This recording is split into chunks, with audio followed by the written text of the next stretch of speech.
right, but welcome.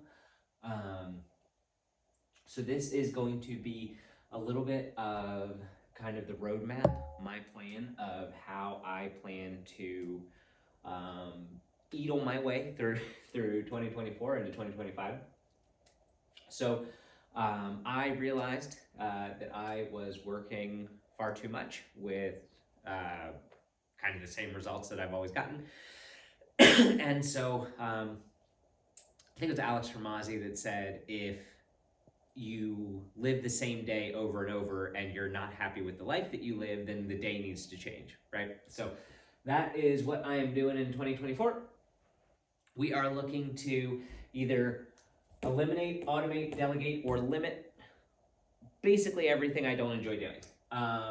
When I say don't enjoy doing, that doesn't mean I'm going to, eliminate everything but sitting on a beach and drinking Mai Tais. My plan, I enjoy working. I love working. I think it's very, very important. I think it's very valuable. And I enjoy it. That's what I want to do. So I want to be working, but I want to be working on the highest value tasks possible. Right, I'm doing a lot of these little admin tasks. I'm doing a lot of kind of gophering for our business, which is just kind of popping over here, popping over here, popping over here. But not in a way that is like I'm popping over here to resolve constraints. What it is I'm popping over here to help with admin work, or I'm popping over here to answer a question that could be answered by many other people or or by having a policy in place.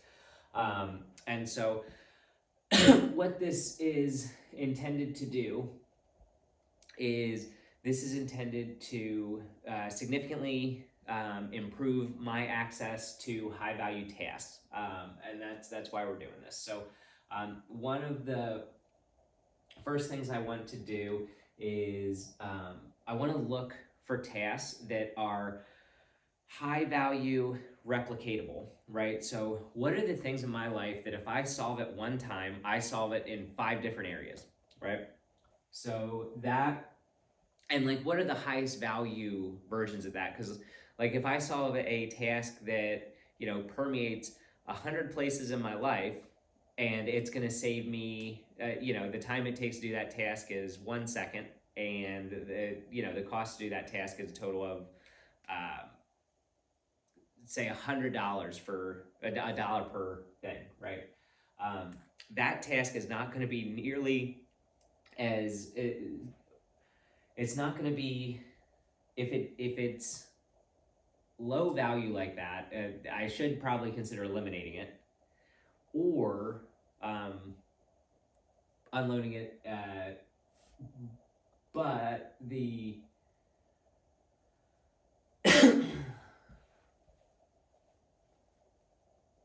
all right, so what I am looking for across, like, why am I doing this? The biggest things I'm looking for, kind of the why is,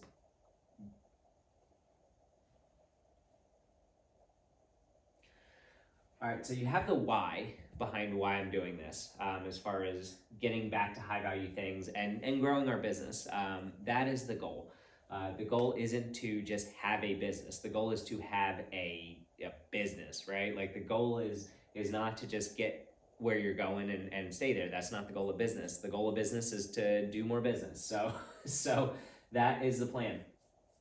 So the way I'm going to do that is I want to seek out high value targets within my business, automate them so that they function at a higher quality with less work on my end, right? Like, that is the goal, is what framework, systemization, what plan can I install that once A happens, it kicks off, an entire sequence of events that results in a customer that is happier than when I was doing that sequence of events manually, and a customer that has better information, is more prepared, and has the same information as everyone else. So the same message, the same deliverable is going out to everyone, with varying specifics. So, like, for example, I'm going to walk through the customer onboarding for MHCP, which is our property management company. However, I am going to implement something very similar to this for Build Things That Build Things as well. So solving for this customer onboarding will help solve for the other customer onboarding. And the same with the data, right? Like if we work through this and it goes great and there's no problems, customer satisfaction's higher, we're getting more Google reviews, all that kind of stuff. If that happens, the internet will call me a liar. But if it happens the first time, the internet will call me a liar. But if it happens eventually, hopefully,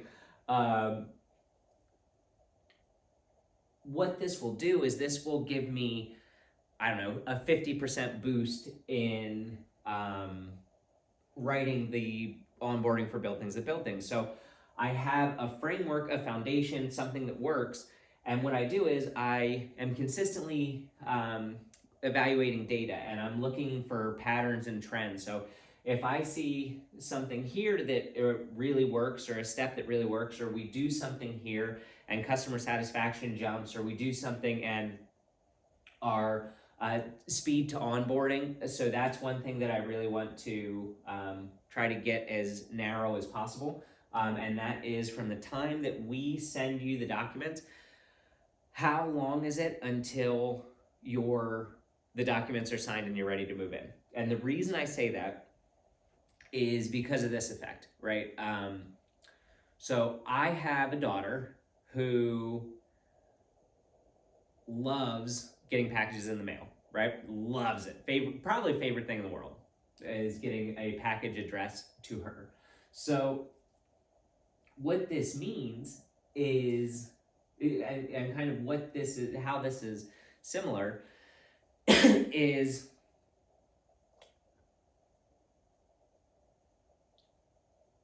one of the key metrics that I am looking to monitor here, because we're always looking for data. We want good data so that we can make better decisions.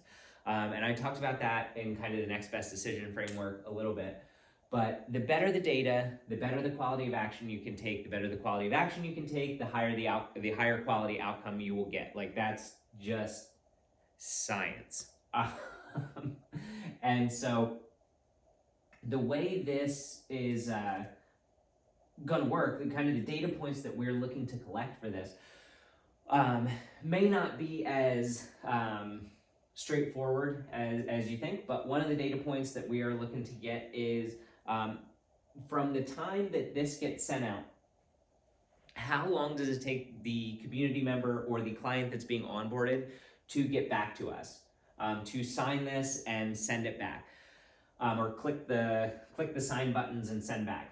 The reason we value that, the reason we think that is so important is it's actually a concept that I'm sure many people have talked about. I was just not smart enough to discover it from someone else, so I kind of discovered it by accident.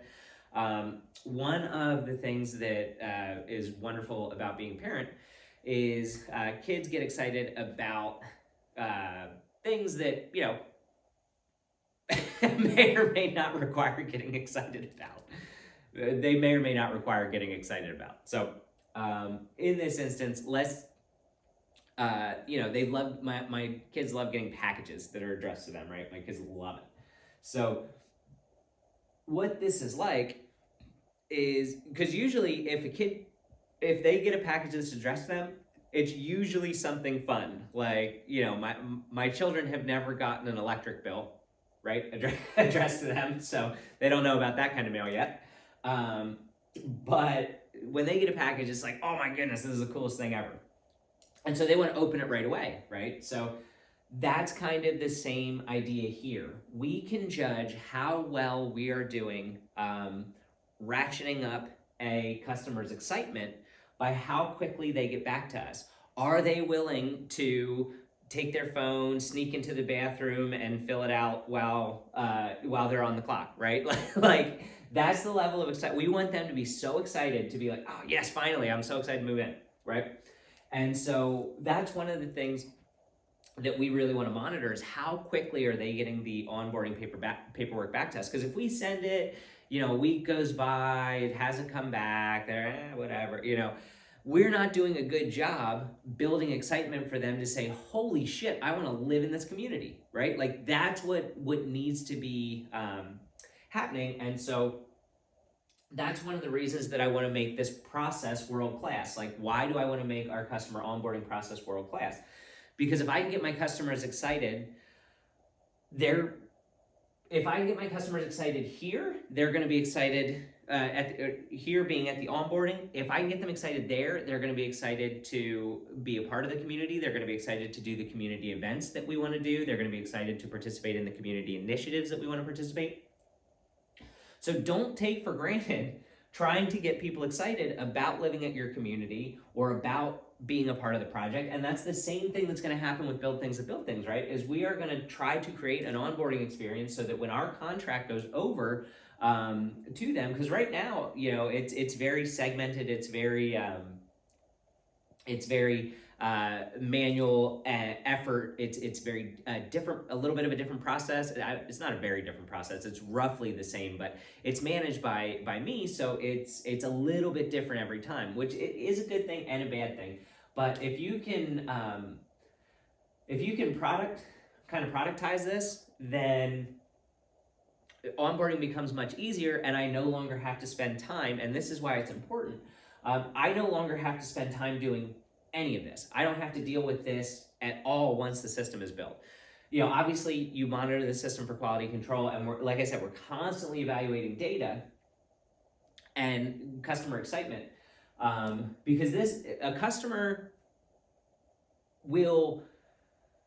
there's two times that I've seen customers get very, very excited, okay? One is when they first onboard or you first are interacting with them and the service is new, they're excited, they're pumped.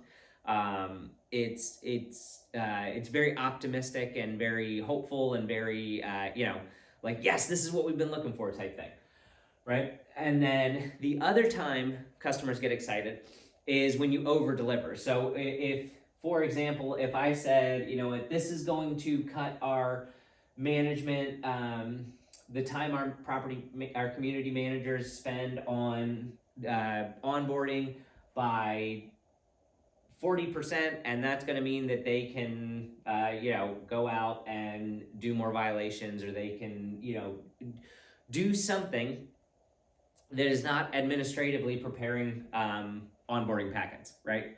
So you get additional value there.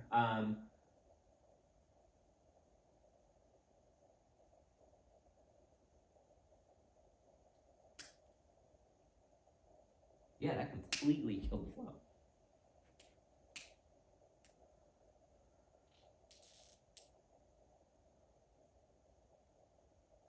Oh, right.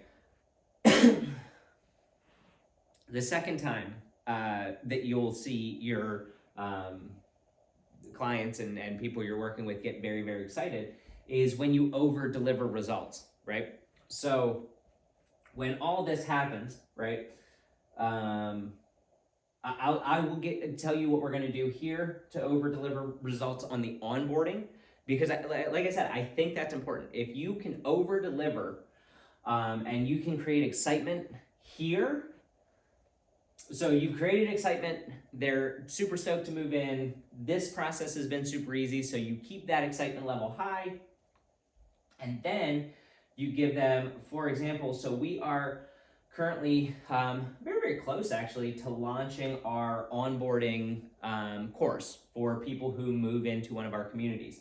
So the way the course is going to work is it's basically going to walk people through, how to set up autopay, key things to look out for in the lease and rules. It's going to have vendor suggestions, community initiatives, things that places that where community members can get help, restaurants, like just a local kind of a guide with that. All the the restaurants and that kind of stuff is on the back end, but predominantly it's going to be about getting familiar with the community as well as the processes that are required to kind of live optimally within the community. So that, but what people don't know is if they go through this and they complete it all, because there's going to be modules, there's going to be tests on the lease, there's like very basic, like, not anything super intensive, but reinforcement of what we're doing as far as lease rules, some of the other stuff. So with this being said, how can we drive excitement in this process that is going to kind of cap off a kick-ass onboarding process? How do we do that? Well, what if every community member that actually went through the onboarding course, so not the community members that just come in, onboard, never click the link and don't move forward. And we're not going to advertise this either. But one of the things that we're going to do is if you successfully complete the course, you're going to get a $10, $15, $20, $25 Home Depot gift card, whatever that is. You're going to get, this is set up to, once you've successfully completed the course, you will get basically like a small token of our appreciation to say thank you for spending the effort to get better acquainted with our community. We really appreciate it. Here's $15 that you didn't expect to have. And the nice thing about that too is if we are giving them a gift card to a home improvement store, the likelihood is that it will go to improve their home, which is in the community. Yay for that. Even if it's just, welcome mat, or, oh, we need to get skirting, and this is basically a $15 off coupon. Whatever it is, people are usually pretty excited to get things that they didn't expect. And so that's one of the things that we want to do. And so once that happens, so ideally, and we'll get into the whole workflow, but once that happens, you also should capitalize on requesting a Google review at that point. So if they go through the whole course and they just got $10, as soon as they get that $10, there should be something set up that they are going to get a message that says, hey, how's everything going? We saw that you just completed the course. Is everything okay? How would you rate everything so far? And then we'll get into all that. We'll get into the kind of the mechanics of it, which I think we're ready to do now. So let me make sure. Okay, perfect. I am actually, as I always forget that social media is stupid. And okay, so how do we build this? How do we build this customer onboarding experience so that it is awesome and it's complete, it accomplishes our goals? So that's the other thing. I talked about in our next best decision framework.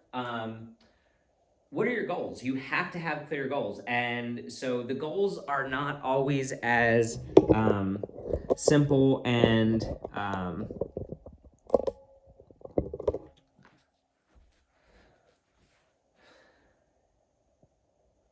you usually, with your goals, it's important to set clear targets. And so what I like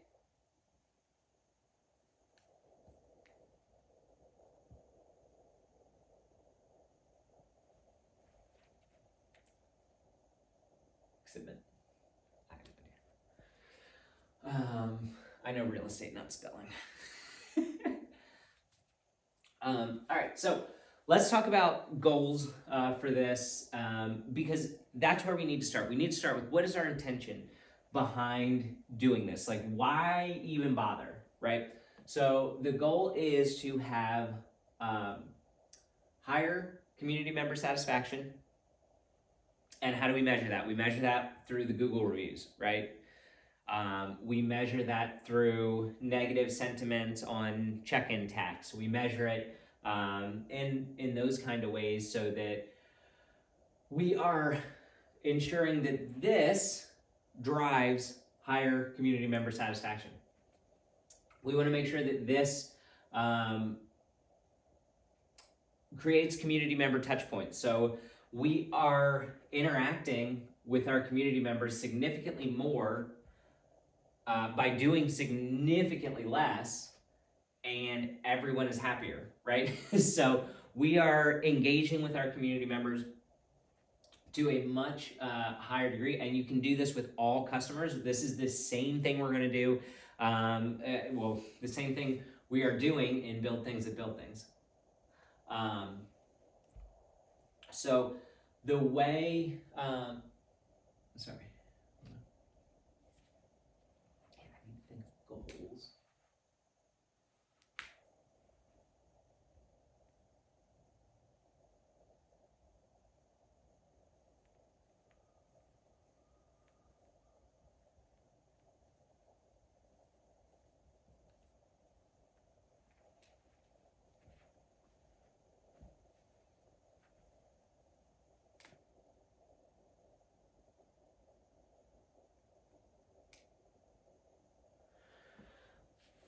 All right, let's talk. All right, let's talk about what this looks like in practice and actually building it out and making it reality, right? Because this is all a super lovely idea, but who gives a shit if it doesn't work, right? So, first thing we have to start with is, what is our goal? We talked about this a little bit in the next best decision framework, but what is our goal? What are the things that we are trying to accomplish with this? Because this could go a couple different ways. Like this could be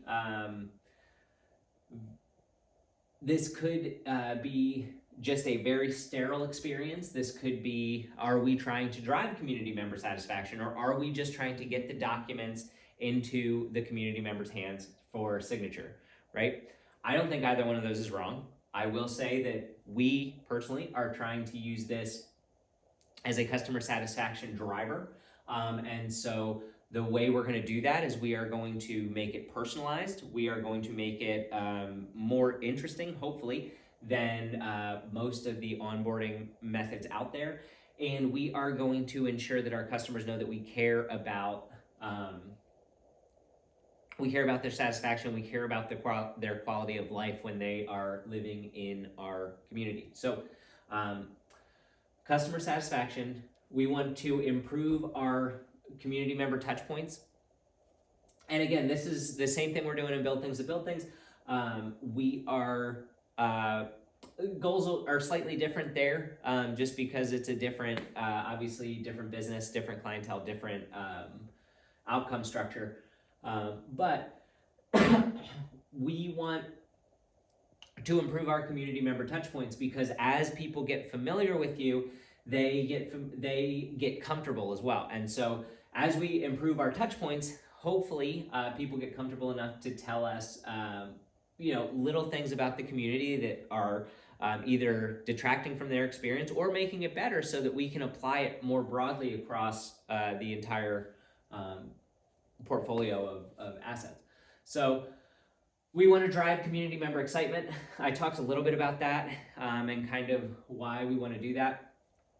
I guess really quick, let me touch on like, how do we know if these are getting better, right? Like that's important. Like, we're doing all this to improve this. How do we know that that is happening? So we need to establish benchmarks. And so benchmarking is, I think, a very, very useful tool to kind of see where you compare in the world.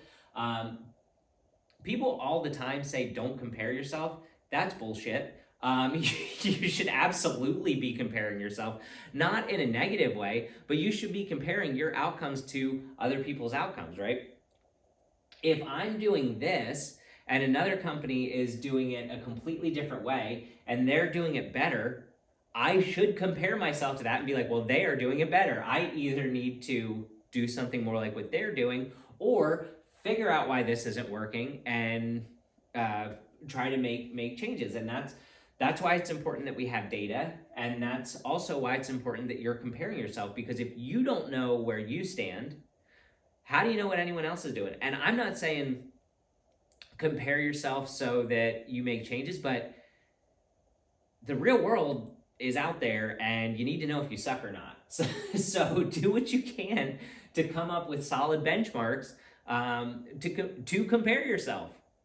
Yeah, sorry to say it, but comparing yourself to other, as you know, obviously don't tie yourself, like none of my self-esteem is tied up in this, none of it. Like this could fail completely and I'm going to be just as happy with this cataclysmic failure than if I wasn't, right? My personal identity is not tied up in me being able to automate a customer onboarding process. Please remember that. So that being said, we need benchmarks, we need key data points, we need a way to discern, is this actually doing what we want it to do? Very kind of simple benchmarks that we are installing are going to be customer satisfaction. How do you view that? Well, we have, when they get this, we're going to send them a request for a Google review. Sorry, not when they get this. When they complete this, they're going to get a request for a Google review. If they don't complete this, they'll get a request for a Google review, but it happens later. And I will go over how we set that up and what we're going to do there. Community member touch points. So this is actually very simple. We just are going to count how many times we interact with the community member or how many times we start an interaction with the community member. And one of the things that I'm very interested in is how these two things correlate. So if we have 3 touch points, does community satisfaction go up because they feel heard but not bothered, right? Or is it just give me one, just give me the lease and everything all at once and don't bother me again? I don't think that's going to be the way it is, but it could be. But I also know that there's a point where, oh, we have 9 customer touch points. Okay, customer satisfaction is going down because they are now annoyed that we are engaging with them on that level, right? Like no one wants to be friends with your landlord, right? Like it just, no. And if you do, like, find a hobby or something. Right, so I'm very interested to see the interaction between these two. Customer excitement.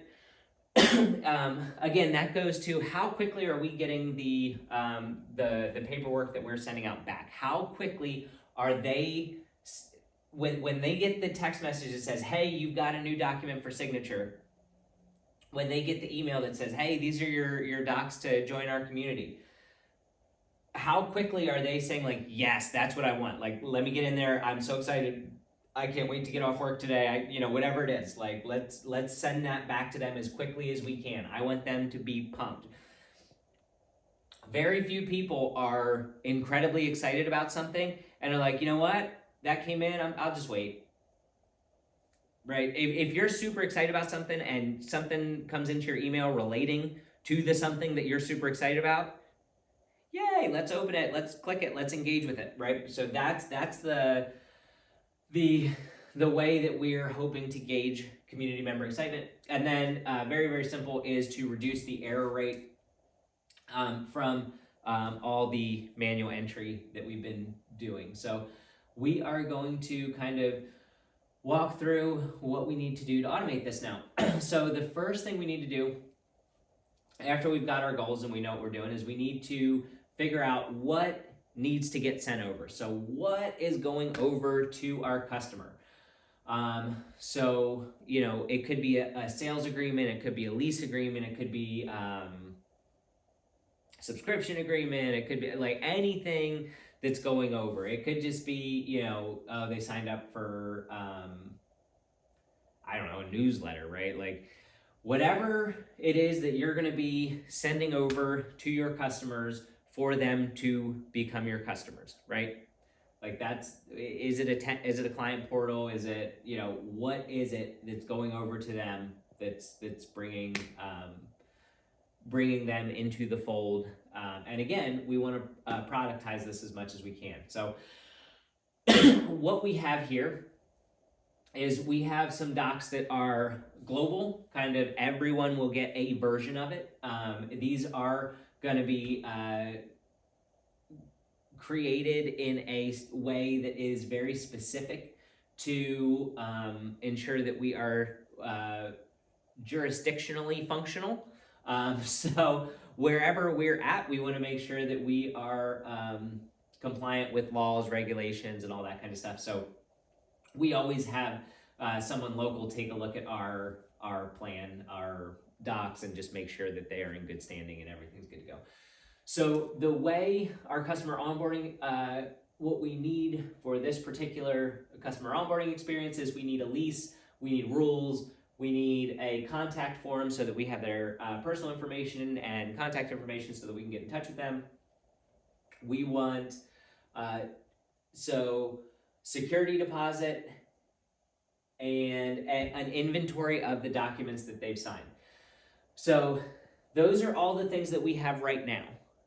The things that we are adding, we're going to be adding a welcome letter. Very, very simple. Most companies do that now. So we're going to be creating a welcome letter, and we are going to be doing vendor info. So the reason we are doing vendor info now, and that's going to be in the onboarding portal as well, is we want people to have as many solutions to problems as possible. So we give them plumbers, landscapers, electricians, general handymen, anyone that the community has used, excuse me, anyone that the community has used with good success in the past will be added to our vendor info list. And kind of the people that we use regularly, we like to provide 2 vendors, so 2 plumbers, 2 electricians is what we're going to be targeting. And so that'll be generated automatically as well. And again, the reason for that is because if I come to someone and I say, hey, fix your plumbing, right? You got a water leak, fix it. They are going, what's the first thing they're going to do? Okay, well, I need to find someone to fix the plumbing. Or they're a handyman and they're like, I'll fix it myself. So I need to go to Home Depot or whatever it is. So what can we do to advance them on that path a little bit quicker so that we get our result faster and they get their result faster? They have to deal with us less in a negative perspective, which is always a good thing. And we also provide them solutions to problems that they're having, which again, takes what could be a negative situation and hopefully minimally makes it a neutral situation, right? It's not necessarily positive, but the floor then is neutral and not negative. So we send them the vendor information so that they have it right away. We send it here so they have it there. And we send it anytime there's an issue as well. So they have this vendor information and there's no option to say, oh, we didn't know who to call. Sure did, right? Like that's the biggest roadblock to getting resolution with a lot of things is if you're not seeing any movement forward, you just may not know how to move forward. And so get people as far down the resolution journey as you can. Like if like I said, okay, you've got a water leak, you need to get a plumber. Okay, well, here's a list of plumbers. Oh, you're a handyman. There's also, 3 hardware stores on that list. And now there's significantly less excuses as to, okay, well, now I know what needs to be done. I don't just have a problem, I have a first action to solve the problem, right? So we've advanced it to where there's no excuse not to take action. And that's why we are doing that. We haven't done this in the onboarding packet, but we've been doing that anytime that there is a service request or an issue. We send out a vendor sheet so that they know exactly who they can call to get this resolved. And we have seen our maintenance issues and our kind of speed to action reduce significantly with that.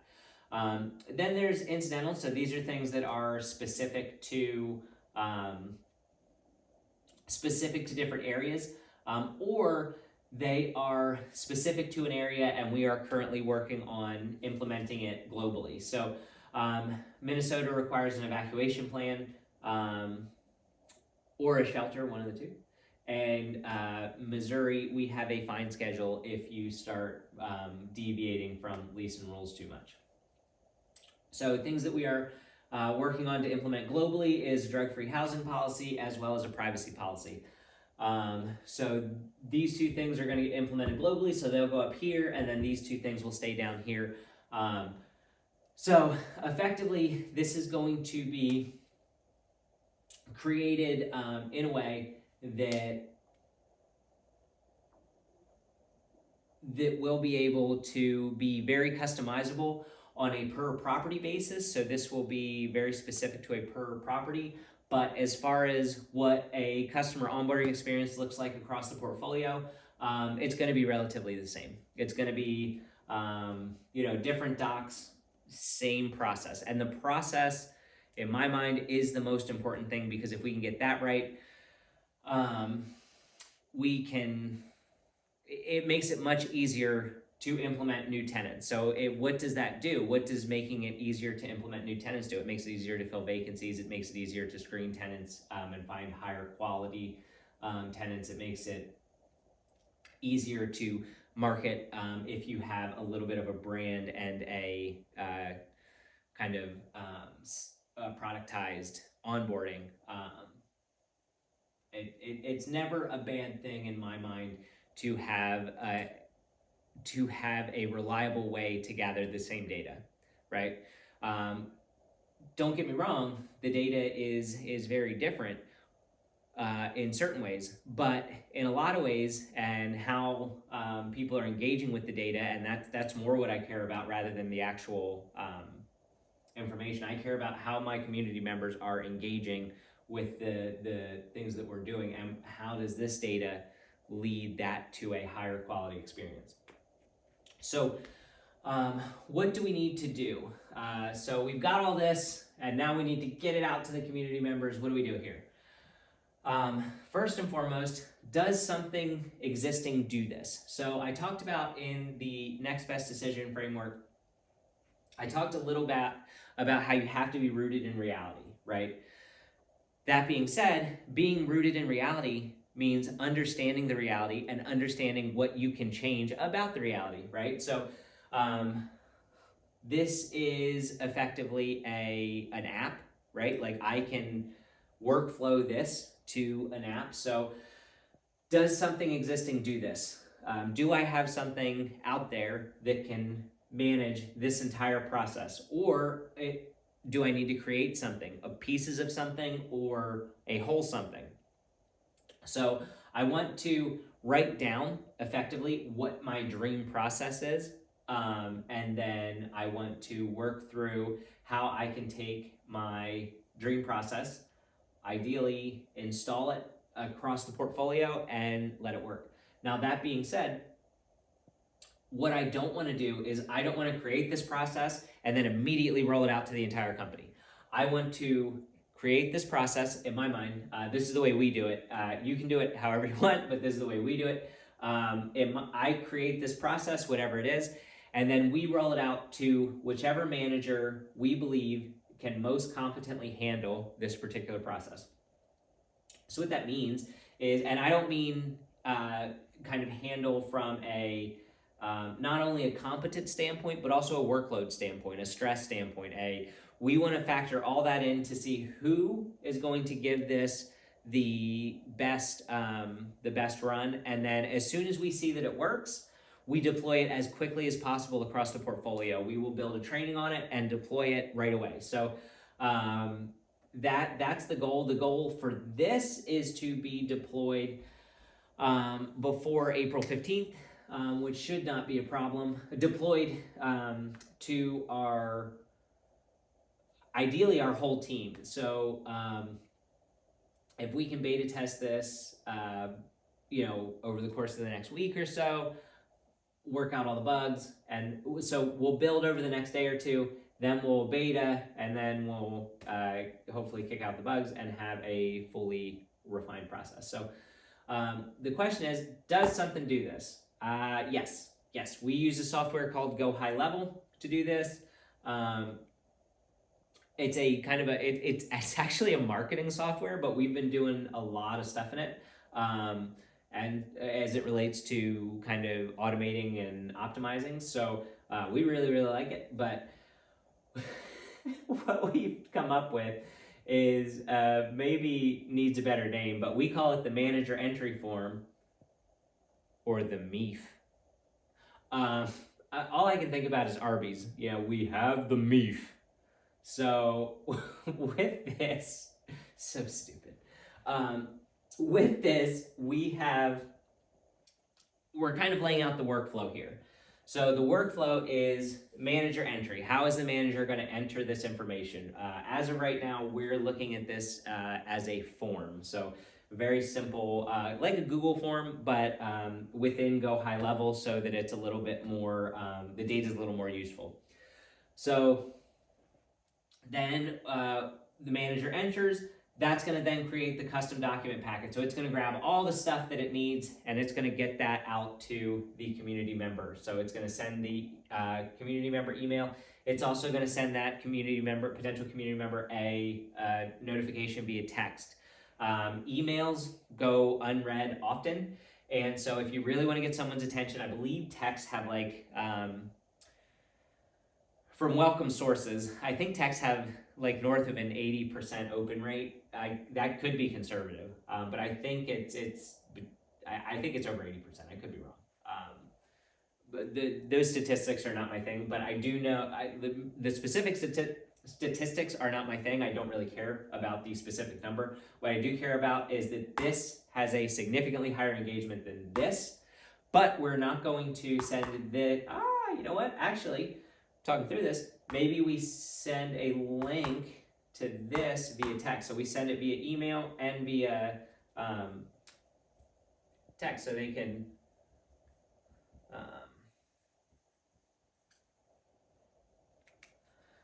fill out the docs right on their phone. Again, we want to, so this is really good because this shows that as we are walking through the process, our goal is to eliminate friction. We want to lubricate the path to our goals. Our goals are here, so what is the best way to lubricate that path? The best way to lubricate that path is to make it as easy as possible for our community members to do what it is that we need them to do so that we can start serving them in a higher capacity way. What they need to do is they need to fill out their onboarding docs. So if we can make that easier, even by, a couple seconds, because a couple seconds across the entire portfolio, every single time you do something, it's a big deal, right? So, and it's a big deal for them because if you can reduce their workload, they are happier. Think about how many times, oh man, depending on when you're watching this, maybe not. But I know for me,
okay, so now let's talk about the actual workflows and the means to accomplish this. So what we need to do is we need to evaluate based on our goals, and this goes back to kind of that next best decision model. We have our goals, right? We have our clear goals. We know exactly what we want out of this. We have the data that we need to make the next best decision. And so what we're going to do is we are going to create a hypothesis. This is mine. As my hypothesis as to how we can drive those numbers up, or improvement in these areas. And so what we're going to do is we're going to build this, then we're going to test it and see how it works. Then we're going to keep iterating until we get something that gets us where we need to go up here. So the first thing I like to do is I like to build out kind of my dream workflow. So what is the workflow that is going to make this just the easiest thing possible?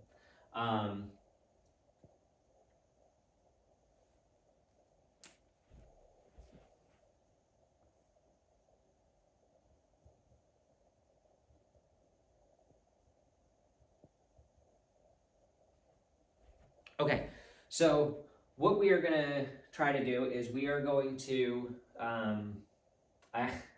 it's funny because,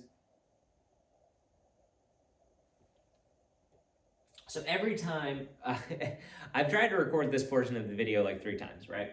So every time I do, and so I'm just gonna walk through this time no matter what, I'm going through it. No matter what we like to do is I like to build out my dream workflow, okay? So what is, if I could make this based on what I know now, right? And as I learn more and as you get deeper into the AI space and things like that, this is going to change dramatically. But based on the information and the context that I have now, this is the ideal workflow that I think will improve this, all right? So I sat down and I wrote down the step-by-step, like what happens A to Z to go from I have blank documents to I have a very happy moved in community member, all right?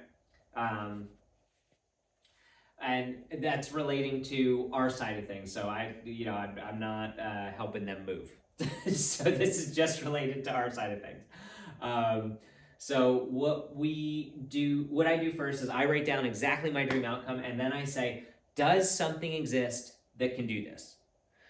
Does something exist that I can access that's going to give me the capability to do this? Or is it something I need to create, right? We talked about in the next best decision how all of your decisions have to be rooted in reality. You cannot make decisions based on how you feel or the way you want things to be or anything like that. It has to be rooted in reality. And so the reality is there something that does this? Yes or no? Then the thing that you need to be mindful of, and this is the thing that a lot of people forget, is, well, if that's not the reality, you can create something, right? Like this is a computer program. Computers can do all of this in their sleep, but how can we do it with while minimizing human interaction as much as we can? So if the reality is that there's nothing out there that does this, the other reality is that you can create it, right? Like people forget that within reality, you have autonomy to create your own reality if it doesn't exist the way you think it should. That being, there's going to be things that are that's not going to happen. But something like this is very, very easy. Like just don't focus on the fact that it doesn't exist. Focus on how you can make it exist, and the likelihood is that it will. So luckily for me, I do not have to do any of that heavy lifting and reality creation because there is something that exists like this. I'm going to build this workflow in a website called Go High Level, which is actually a marketing software that we have been using for different property management automations and onboardings and stuff like that. So very, very useful tool. We find it very helpful. The way this works is what we need to create is a manager entry form, or as we're calling it, the MEEF. Arby's, we have the MEEF. So we have a MEEF workflow. I'm going to keep that name just because it makes me smile for no other reason. So basically this workflow is going to kick off one of two ways. So if someone fills out a paper application, it's going to kick off via manager entry. And if someone fills out a digital app, it's going to pull directly from the app.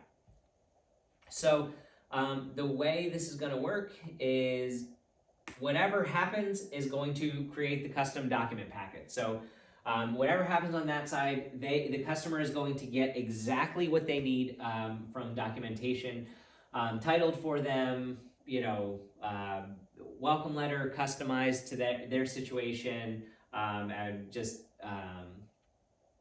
it's going to be a situation where everything will get populated, and that's not the hard part, right? Like almost all rental or community management softwares can do that. So then it's going to go out to the community member via email. They will get the ability to sign via email. They are also going to get an SMS with a link to the document. From there, it's going to wait for the signature. Again, that's going to be a key, is how long are we waiting for that? The signed docs go back to the manager as well as our administrative assistant via email.